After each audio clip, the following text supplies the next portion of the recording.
तो गाइस कैसे हो आप लोग। तो स्वालो स्टार नेक्स्ट नोवेल के एपिसोड नंबर 39 में आपका स्वागत है। तो चलिए शुरू करते हैं। तो जैसा कि अभी तक हमने पिछले एपिसोड में देखा कि क्या क्या हो चुका था।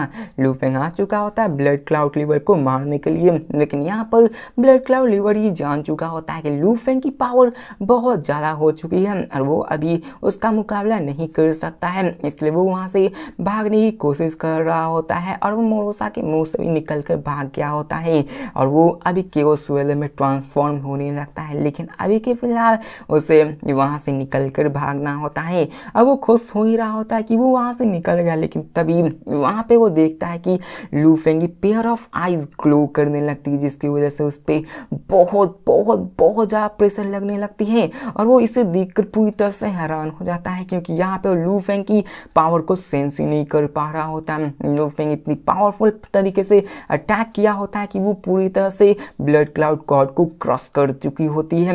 ये पावर बहुत ज़्यादा होती है और ये असल में कोई अटैक नहीं बल्कि विल पावर होती है। और आप लोग ऐसा समझ लो कि जैसे कोई सामने बैठा हो, सामने से भाग रहा हो, उसके सामने ही बड़ी सी आंखें खुल गई हैं जो कि उसको घूर के देख रही है। ये ऐसा ही सीन होने वाला था जहाँ पे ब्लड क्लाउड लीडर भागने की कोशिश कर रहा था, लेकिन लू फेंग अपने विल पावर से उस पर अटैक कर देता है। अब लू फेंग अपने ली युआन टेक्निक को यूज़ कर रहा होता है ओरिजिन कॉन्टिनेंट की, जिसकी वजह से लू फेंग का जो के विल होता है वो केओस लॉर्ड लेवल के पाइनेकल तक जा चुका होता है, जिसे कि बहुत ही मुश्किल से ब्लड क्लाउड सह सकता है, जो कि सिर्फ केओस लॉर्ड लेवल तक ही है, जबकि लू फेंग पाइनेकल तक जा चुका है, जिसके कारण दिखाया जाता है कि वो उसको सह नहीं पाता और वहीं पे मारा जाता है। मतलब कि लू फेंग की जो willpower so strongest Li Yuan technique होती है, उससे वो बड़ी ही आसानी से उसको मार देता है। लू फेंग कहता है कि तुमने एक्चुअली मुझे अपने ली युआन टेक्निक को यूज़ करने पे फोर्स कर दिया, जो कि तुम्हारे लिए बहुत ही बड़ी बात है। अब लू फेंग का सबसे ये पावरफुल मूव होता है जो कि अभी तक सबसे उसने छिपा कर रखा होता है। अभी तक लू फेंग ने इसको यूज़ नहीं किया होता है। जिसके बाद हमें मोरोसा को दिखाया जाता है जो कि मास्टर के पास आता है। वो कहता है कि उसकी इतनी हिम्मत कि वो एक्चुअली मेरे मुंह के अंदर से निकल गया और वो कहता मास्टर मुझे ऐसा लग रहा है कि मैं इस कॉप से बहुत ज़्यादा अट्रैक्शन महसूस कर पा रहा हूँ, यहाँ तक कि मैं टियानू के बॉडी से भी ज़्यादा इसके तरफ अट्रैक्ट हो रहा हूँ। अब यहाँ पे उसको नहीं पता था कि ब्लड क्लाउड गॉड अपने ब्लड लाइन ट्रांसफॉर्मेशन से गुजरा होता है, जिसके कारण वहाँ पे उसकी पावर बढ़ चुकी होती है। तो लू फेंग अपने हाथों को एक्सटेंड करते हुए कहता है कि चिंता मत करो, ये तुम्हारा ही होगा। जिसके बाद वो उसके अंदर से ट्रूगर हार्ट्स को निकालता है और वो कहता है कि पहले मुझे इस बॉडी को यूज़ करके बाउंटी को कलेक्ट करना है। जिसके बाद वो सब निकल जाते हैं और अब फिर लू फेंग अपने केओस डोमेन को यूज़ करते हुए आगे बढ़ रहा होता है। लू फेंग कहता है कि अभी यहाँ पे ब्लड क्लाउड गॉड मारा जा चुका है, लेकिन यहाँ पे एक भी स्टार हो सकता है कि डीम हो, लेकिन ये बताना मुश्किल है। अब जैसा कि हमें पता है कि हर एक ब्लड जितना भी इटर्नल ट्रू गॉड्स होते हैं उनके रियल रिमार्केबल एक स्टार्स बनी हुई होती है। मतलब यहाँ पे जितने भी यूनिवर्सेस में स्टार्स बने हुए हैं वो किसी न किसी यूनिवर्स को दर्शाते हैं, जो कि हर एक इटर्नल ट्रू गॉड्स की अपनी इंटरनल वर्ल्ड होती है। और यहाँ पे उसके मरने के बाद भी वो सारे स्टार्स फॉल्स करने लगते, जिसके बाद वो सब हुआंग सिटी के तरफ वापस लौट आते हैं। और फिर हमें दिखाया जाता है लू फेंग को जो कि अभी भी हुआंग सिटी में लौटा नहीं था, लेकिन फिर भी वहाँ पे ब्लड क्लाउड गॉड की मरने की खबर चारों तरफ फैल जाती है, क्योंकि यहाँ पे हुआंग सिटी में पहले ही डार्क यांग हॉल में उसकी बाउंटी लगी हुई थी। उसकी बाउंटी की जो असासिनेशन मिशन होती है वो कंप्लीट हो चुकी होती है और हमें मोलिंग मैंग को दिखाया जाता है जो कि उसी सिटी लॉर्ड मेंशन में होता है। वो भी यकीन में नहीं आता है कि क्या ये पूरा हो चुका। और वो क्योलोन भी कहता है कि हाँ ये तो सच है, ब्लड क्लाउड लीडर सच में मारा गया। और सिटी लॉर्ड के बंदे भी पूरी तरह से हैरान होने लगते हैं कि आखिर ये कैसा हो सकता है। और यहाँ पे वो लोग यहाँ पे कहते हैं कि अच्छा हुआ कि हमने पहली दफ़ा लू फेंग को सबक सिखाने का नहीं सोचा, वरना हमारा भी यही हश्र होता हमारा। अच्छा हुआ कि हमने कोई कदम नहीं उठाया। तो हमें दूसरे बंदों को दिखाया जाता जो क्या था कि हाँ लू फेंग का स्ट्रेंथ तो मुझसे भी ज़्यादा बढ़ चुका है। सी किंगडम में ऐसा कोई भी नहीं है, यहाँ पे सी किंगडम में सिर्फ 2-3-4 ही हैं जो मेरा मुकाबला कर सकते हैं। आखिर ऐसा कौन है जो मुझे सप्रेस कर सके। लेकिन देखा जाए तो यहाँ पे वो भी मुझसे आगे निकल चुका है। और जनरल योंग को दिखाया जाता है जो कहता है कि ब्लड क्लाउड के पास इन्फिनाइट डिवाइन बॉडीज नहीं थी, लेकिन उसकी रियलम बहुत ज़्यादा ऊपर थी। मैंने कभी भी एक्सपेक्ट नहीं किया था कि लू फेंग उसको मारने में कामयाब हो जा पाएगा। तो मोलिंग वेंग कहता है कि क्या हमें जाकर उसको ग्रीट करना चाहिए? तो सिटी लॉर्ड भी कहते हैं कि ऑफ कोर्स हमें करना चाहिए, वो हमारे लिए बहुत ही इम्पोर्टेंट बंदा है। जिसके बाद वो सभी निकल पड़ते हैं ताकि वो लू फेंग के आने पे उसका स्वागत कर सके, ताकि वो उससे अच्छे रिलेशन बना सके। अब दिखाया जाता है हमें हुआंग सिटी में, जहाँ पे जितने भी इटर्नल ट्रू गॉड्स होते हैं उन सब में न्यूज़ फैल गई होती है और सभी अभी इमोशंस में ही होते हैं। उन्हें विश्वास नहीं हो रहा होता है कि लू फेंग ने उसको मार दिया है। अब देखा जाए तो ये सभी उन सारे बाउंड्रीज पे भी होता है, क्योंकि यहाँ पे उस पे 10 मिलियन कॉस्मिक सैंड्स के बराबर बाउंड्री लगी हुई होती है, जो कि एक इटर्नल ट्रू गॉड के लिए बहुत ही बड़ी बात होती है। और स्ट्रॉन्ग फिगर जो कि सिटी लॉर्ड मेंशन के बाहर होते हैं, वो कहते हैं कि आखिरकार ब्लड क्लाउड को किसने मारा। वहाँ पे सब लोग सोचने लगते हैं कि आखिरकार किसने उन तीनों बंदों को मारा। अब वो सब ऐसे ही बातें कर रहे होते हैं कि यहाँ पे हमें टियानयान गेट का दिखाया जाता है, जहाँ पे उन्हें भी इन सब न्यूज़ के बारे में पता चलता है और वो भी समझ जाते हैं कि यहाँ पे उनके मास्टर का बदला पूरा हो चुका है। उनके मास्टर का उनके डिस्पर्स के लिए बहुत ही प्यार था और वो लोग बहुत ही खुश होते कि आखिरकार मास्टर को जिसने मारा उसे भी मार दिया गया है। लेकिन उन्हें भी नहीं पता होता कि अभी के फिलहाल किसने उसके मास्टर का बदला लिया है। फिर हमें लू फेंग को दिखाया जाता है, जो कि सिटी लॉर्ड मेंशन के बाहर आ चुका होता है। सब लोग उसका इंतजार कर रहे होते हैं, जिसके बाद सिटी लॉर्ड हुआंग सिटी के बाहर निकलते लू फेंग का वार्मिंग वेलकम करते और कहते हैं, लू है तुमने पहले तो 5 ग्रेट गॉड सी किंगडम का मारा, फिर उसके बाद तुमने ब्लड क्लाउड गॉड को भी मारा, जिसके कारण तुम्हारी हुआंग सिटी में बहुत ही बड़ा आभारी है।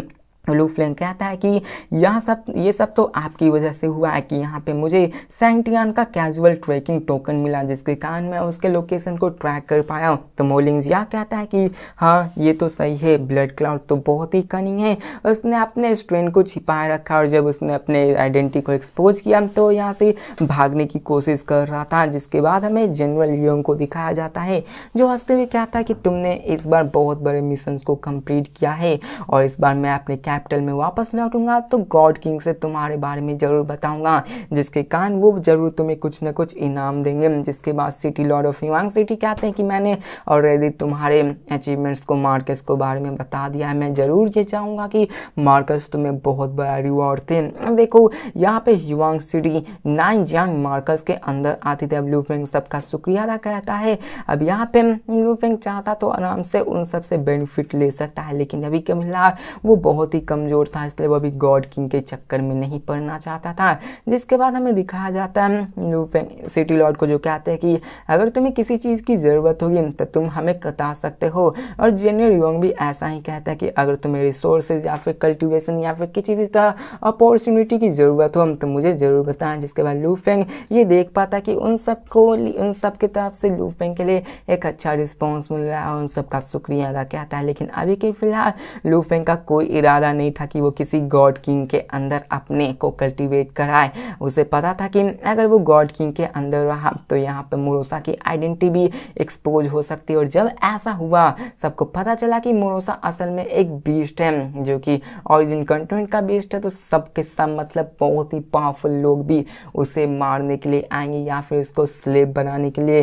क्योंकि यहाँ पे मोरोसा की एक खासियत है कि वो सिर्फ खाता पीता है और पावरफुल होता जाता है। इसी कारण कोई भी ये जरूर चाहेगा कि उसके पास इतने पावरफुल सर्वेंट्स मौजूद हो। जिसके बाद लू फेंग कहता है कि अभी के फिलहाल मुझे यांगफेंग गिल्ड में जाना होगा, इसलिए मैं चलता हूँ।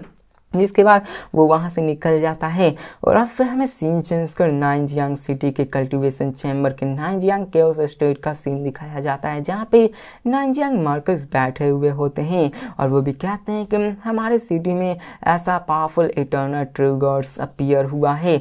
और वहाँ पे हमें और भी लोगों को दिखाया जाता है जो कि लू फेंग के बारे में बात कर रहे होते हैं। नाइनजियांग मार्कस सोचते हैं कि लू हे ने बहुत ही अच्छा कंट्रीब्यूशन किया है, जिसके कारण मुझे उसे अच्छा रिवॉर्ड देना चाहिए और मुझे जाकर नेशनल लीडर को भी इसके बारे में रिपोर्ट करना चाहिए, ताकि वो नेशनल लीडर लू फेंग का फेवर अपनी तरफ गेन कर सके, ताकि आगे चल के लू फेंग भी उसके फेवर को याद रखे। और नाइनजियांग मार्कस से अच्छी तरह से जानता था कि लू फेंग अभी बहुत ही पावरफुल है और आगे चल के जब वो केओस केओस लेवल का बंदा या फिर गॉड किंग बनेगा तो ये उनके लिए बहुत ही फायदेमंद की ज़रूरत होगी। उनके पास इनहेरिटेंस थी, रिसोर्सेज थी, बैकिंग्स थी, यहाँ तक कि गॉड किंग लेवल्स के भी बंदे, केओस सॉवरेंस के भी बंदे थे।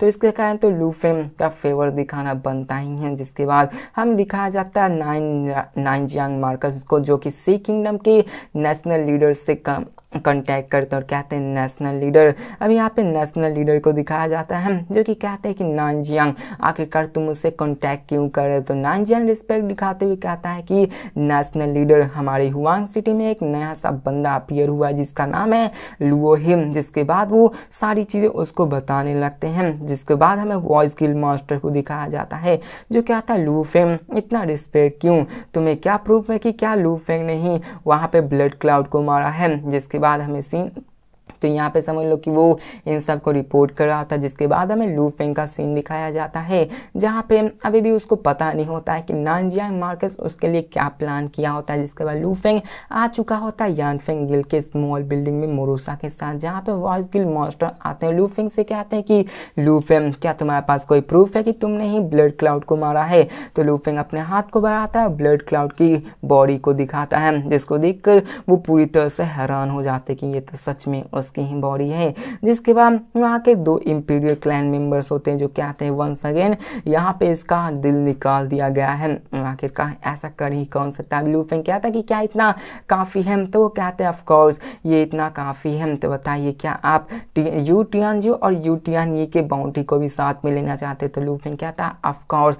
जिसके बाद वो वेपन यू टियानजी और यू टियानयू के वेपन्स को भी दिखाता है। जिसके बाद वॉइस लीडर लू फेंग को 30 मिलियन कॉस्मिक सैंड देते हुए कहते हैं कि हमने इसको पहले से ही डिपॉजिट कर रखा है। जिसके बाद लू फेंग को वो जेड बोतल देते हैं। लू फेंग उसको देखता है तो सच में उसमें बहुत ज़्यादा कॉस्मिक सैंड्स मौजूद थे। जिसके बाद लू फेंग उस बाउंड्री को क्लेम करने के बाद वहाँ से निकल जाता है, निकलने को तैयार होता है।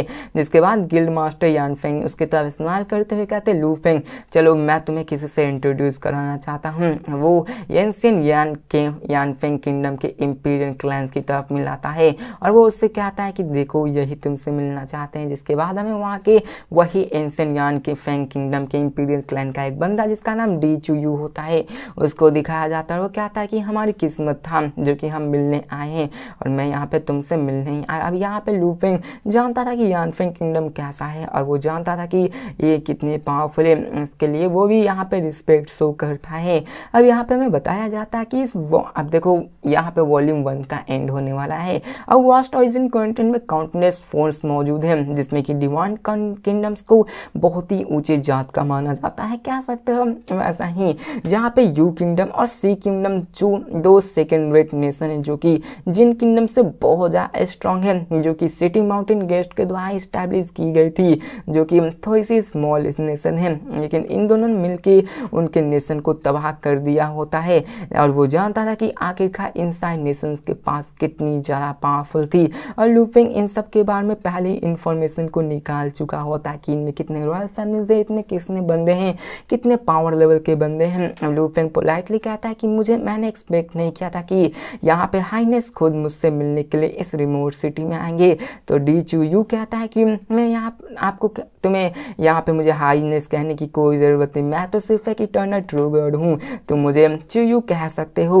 अब यहाँ पे चूयू को देखा जाए तो वो भले ही यहाँ पे रॉयल किंगडम से बिलोंग करता है लेकिन फिर भी उसकी पावर बहुत ही कम थी, सिर्फ इटर्नल ट्रू गॉड जितनी ही। लू फेंग चाहे तो इसे भी बड़ी आसानी से मार सकता है, इग्नोरेंट देखा है तो, लेकिन अभी के फिलहाल लू फेंग किसी रॉयल किंगडम से तो पंगा नहीं लेना चाहता है क्योंकि इस रॉयल किंगडम में टोटल 13 ब्रांचेस थी जो कि बहुत ही पावरफुल थी।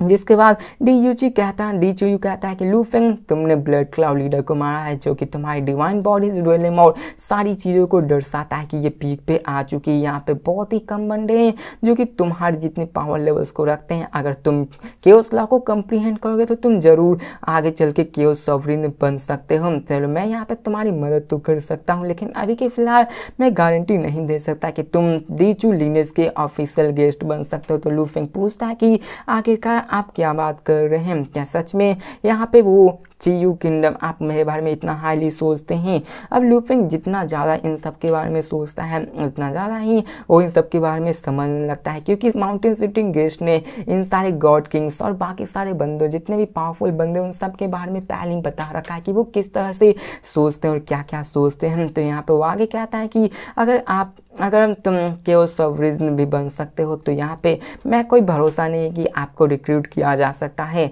मैं यहाँ पे आपके स्ट्रेंथ की बात नहीं कर रहा, मैं आपके कैरेक्टर से बहुत ही ज़्यादा खुश हूँ। जिसके बाद वो लूफेंग के बारे में कई सारी चीज़ें बताने लगते हैं, जिसको सुनकर लूफेंग हैरान हो जाता है। जिसके बाद इसी के साथ हमारा ये एपिसोड भी खत्म होता है। मिलते हैं नेक्स्ट वीडियो में और देखते हैं कि आगे क्या होने वाला है। तब तक के लिए बाय।